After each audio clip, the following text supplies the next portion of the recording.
Hi everybody, Jamie here, your favorite CPA, financial literacy coach, and profit strategist. So today we're going to be diving into the classification of independent contractor versus employee. So W-2 employee versus independent contractor. What are the differences? Which is better, an independent contractor or an employee? And how does this differ depending on whether you are the worker or you are the hiring entity? We're really going to be diving deep into what the differences are between an employee and a contractor and how to really determine that you're classified properly or that you're classifying your employees properly. So I have a couple of different slides we're going to go through here that will help to show this. But the first thing that I want to talk about before we get into any of this is who makes these decisions? What entity is it that is actually looking into this? And who could you kind of get in trouble with if you do things the wrong way? So there are a few different entities that we need to be thinking about here. First of all, we have the IRS. Everybody knows who the IRS is, right? They are the ones that are really responsible for taxation. So they care about this for very specific reasons. We also have the Department of Labor, and I'm talking about the Federal Department of Labor. So they care about this for very different reasons, actually, than the IRS does, and we'll talk about that here in a minute. And they have slightly different rules, but overall relatively similar in substance to what the IRS rules are. And then we have the states. So your different states will look at this differently as well, and their Department of Labors. And different states are really going to vary with how they view this. Either it's going to be pretty similar to what the rules are federally, or actually in a lot of states, it's even more stringent. What do I mean when I say stringent? I mean harder to classify someone as an independent contractor versus an employee. So hopefully that is, a good overview of the why, but let's talk about now. Right? Now that we understand, basically, the Department of Labor, the IRS, your state, they are all going to want you to classify your workers as employees versus contractors. So again, the onus is on you to be able to document that. Well, what are the factors? How do they make those decisions? If they're going to come in and challenge this, what are the things they're going to look at? So I'm going to go quickly over the IRS rules, which are a little different from the Department of Labor, but in spirit, in totality, they're generally getting at the same things. But I do want to make it clear that states are moving in the direction of more oversight on this and making it even harder to be classified as an independent contractor. So I'm going to go over some states that are doing this. You've probably heard of California, but there are other states that are moving in this direction as well. And I do think that's the direction we're probably going to be moving over time, is making it harder to be classified as an independent contractor. So let's talk about the IRS rules on the subject. Okay, so this screen really goes into employer versus contractor. And there's three kind of main pillars that they're going to look at to determine the substance of the relationship. This is not a bright line test, which is interesting for the IRS because the IRS does have some tests that are bright line. But I think the reason behind this not being a bright line test is because they don't want somebody getting by on a technicality. Right? They want this to be, let's look at the whole of the relationship and make a decision based on what the substance of that relationship is, right? Substance over form. So just by having a contract that maybe says someone's an independent contractor, or that person having an LLC under their name, those things are really more form over substance. They want to know what is the actual substance of the relationship. And these are the things that they're going to use to determine that. And these are also the things that you want to be documenting your thought process around when you hire, or maybe going back and documenting. If you've never documented this for existing independent contractors, you may want to document this just somewhere where you will remember it. Write a Word doc, put it on your computer, and save it somewhere such that if anybody questions it, you have some support for your thought process. That doesn't necessarily guarantee that it's going to work, but you will be in a better shape than if you didn't have anything at all. So let's go into this a little bit. So behavioral control is the first one. So where we're going with behavioral control is how much control do you have over the behavior of that person? Now, I'm speaking primarily from a employer perspective when I'm talking about this, but you can also look at this from the flip side if you are the person being hired and kind of think about how this applies to you specifically. So if you're an employer, how much are you training and instructing these people? Or do you have pretty minimal instruction requirements? Ultimately, if you're hiring an independent contractor, typically the thought process is that they have some expertise coming into the job, that they're not going to be fully trained on all of the things. Now, there may be certain things specific to your business that they do need trained on. It doesn't mean they don't have any training, but overall, if you have to train them in their full job, then that means they're less likely to be an independent contractor. They're probably an employee. Same thing if you're going to require them to be on site versus performing work anywhere. If their hours are being dictated by the company, if the company is saying our hours are 8 to 5 and we expect you to be there during that time frame, or if there's a lot more flexibility that is being given to the contractor to make their decision. And also how much specification is being given on the way that work is to be done versus the worker having control over that, right? Because remember, the presumption is if you're hiring an independent contractor, they have expertise. You don't need to set out all the specifics for the way their job gets done.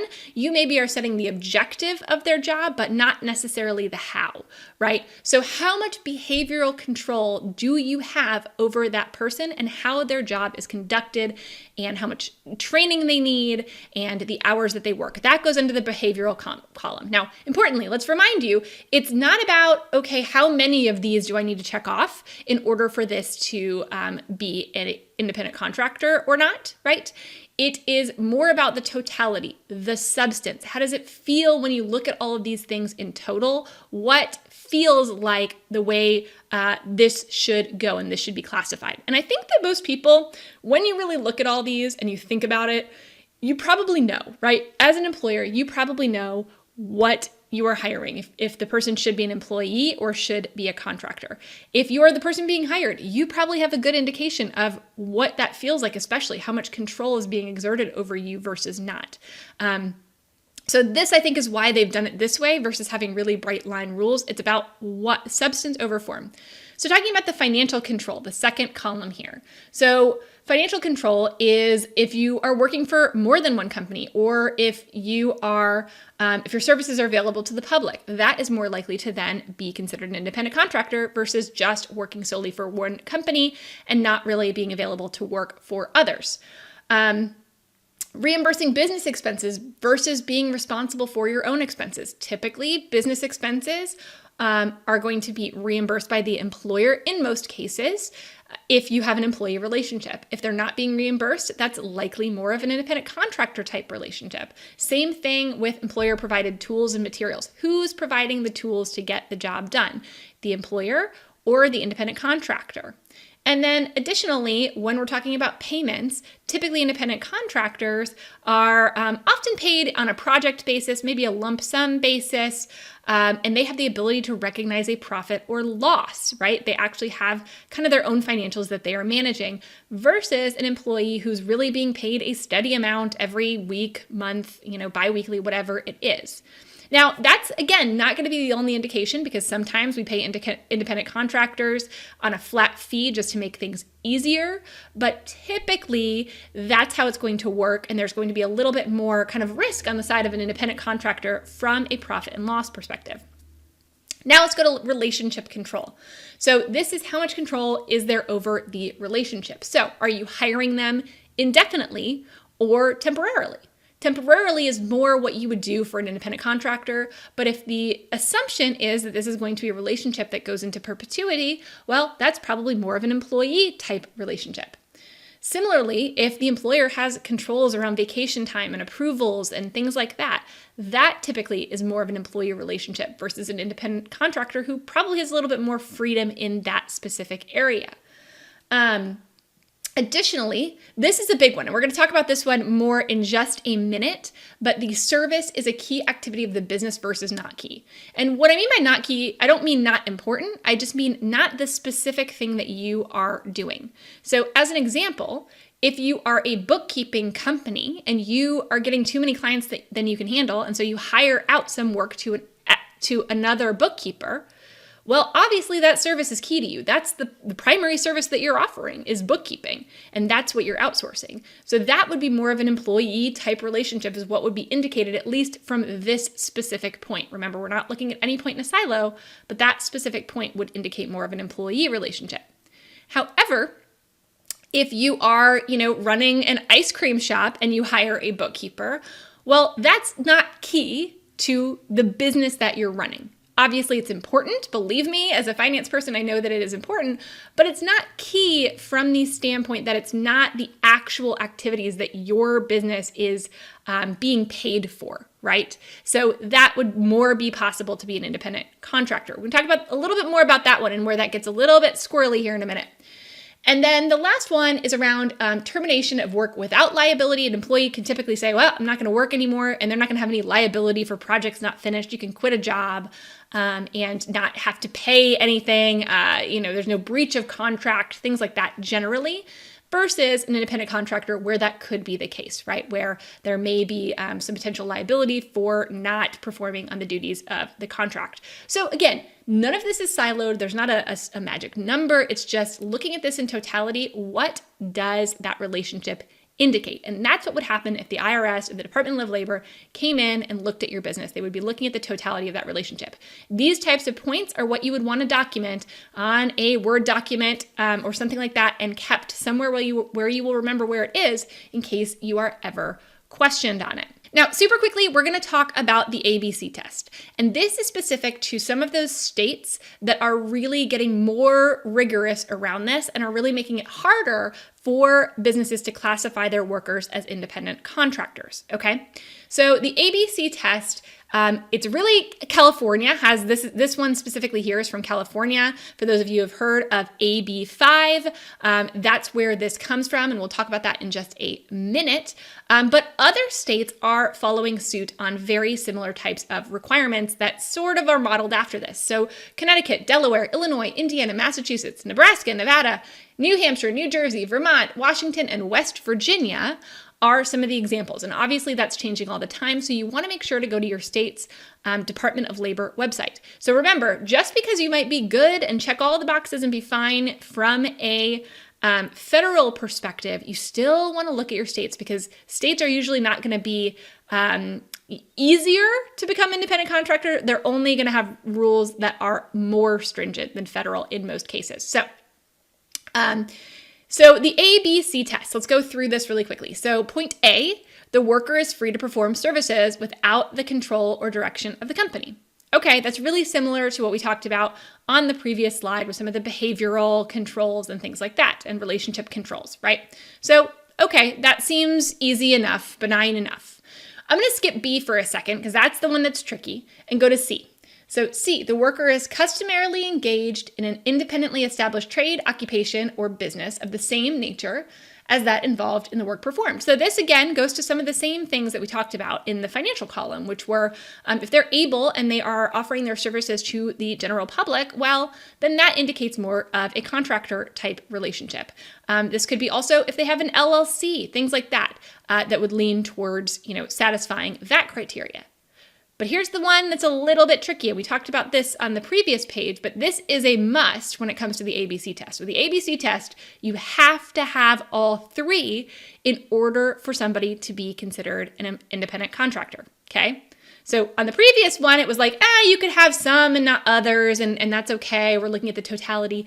Here, in this test, it's saying, nope, you have to have A, B, and C to be considered an independent contractor, or to consider the person you're hiring an independent contractor. So let's look at B. The worker is performing work tasks that are outside the usual course of the company's business activities. So to be an independent contractor and meet the letter B, you would not be doing the core work of the business. Well, this is really hard for people who outsource parts of their business, right? If you're getting too much clientele, or you are outsourcing parts of what you do to other people who do that core work for you. Maybe you're a tax prep person and you're outsourcing tax prep. Maybe you're a wedding planner and you're outsourcing certain aspects of the wedding planning, right? Things like that could come back and say, no, those are core. Those are not outside the course of the company's usual business activities. Those are not admin type tasks, right? So that is where it gets troublesome. And that is where a lot of different professions have been fighting back on some of these, on specifically this criteria. And so what has happened because of that, specifically in California, but we can watch California kind of as the model for what will probably happen as this moves throughout the United States, is California had AB 5 that was passed that this was really strict. And then they passed AB 2257, which in that it actually exempted a ton of different industries from specifically criteria B. So you'll have to look up and see, okay, am I one of the exempted industries? Because there are several, but a lot of industries weren't left out of that. And they were some of them that were really similar to industries that were exempt weren't exempt. So it's kind of a little bit difficult to determine, but you'll want to look up in your specific state, am I exempt, right? Is this something that I have to worry about? And then after that came Proposition 22, which just recently passed. And again, that's California, but a lot of this we can really look at it as for what might happen as this continues to spread, and this idea that employers should be putting more of their people on payroll, right? With Proposition 22, it was basically those ride sharing, right? It was Uber, it was Lyft, it was Grubhub, things like that are very much, their workers are independent contractors, app-based independent contractors. And so there was a lot of consternation there about whether, because of B, right? Obviously, driving people is core to a rideshare apps company's, key business. And they did pass Proposition 22, which then exempt those ride-sharing companies from this specifically, the second criteria here. So that's important to know. Again, I want to make sure that you guys go look at what your state's rules are and pay attention to them as they evolve, because I think specifically in the post-COVID world, right, we are going to see more and more movement towards the implication that most people should be employees and should be on payroll and should have unemployment insurance paid for them, should have their taxes withheld for them, should be getting workers' comp and potentially healthcare, depending on the size of your company. So I think that's just something that we need to keep on the radar screen. Now, really quick, I'm going to just touch on which is better. Which is better? If you're an employer, typically you probably want people to be independent contractors because it's going to be cheaper for you, right? If, however, you are the worker, which is better? And what's interesting here is that you would think, okay, well, being an employee is going to be better for me because it's less taxes, it's more protections under the law, right? But a lot of people were working in kind of the new gig economy where a lot of people feel like, no, I'm worried if I'm an employee, then they're going to be able to exert all this additional control over me. It doesn't mean that they necessarily would, right? If Uber drivers became employees, would Uber all of a sudden be setting work hours and all kinds of things like that and having vacation that they have to accrue, etc.? It's not, they don't have to do that, but they could if those people were employees. And so I think that there is this innate desire right now among people to be independent. And even if financially they might be better off as an employee and they might have more protections as an employee, I do see a lot of people that want to keep that independent contractor status just from the freedom and flexibility perspective of it. So it's a really interesting time that we're in right now, where even people who might benefit from being employees are pushing back on that idea. And I think it says a lot about where we are in the history of time at this point. It'll be really interesting to watch as we move forward what happens here, right? What happens here? So make sure that you guys subscribe to my channel. If you guys are in a place where you are looking to hire your first employee maybe, or maybe convert contractors and you're like, these should probably be employees. If you're in that spot, I really recommend Gusto Payroll as the best payroll service that is out there. I will link to a video as well where I did the comparison of Gusto to different payroll companies like QuickBooks Payroll and ADP and Paychex, and you can go check that out and I can show you why I recommend Gusto. But overall, make sure you subscribe, come back, because I'm doing lots and lots of videos just like this. Let me know below if there are other things you want explained by a CPA that I can help you with, and I will see you guys next time.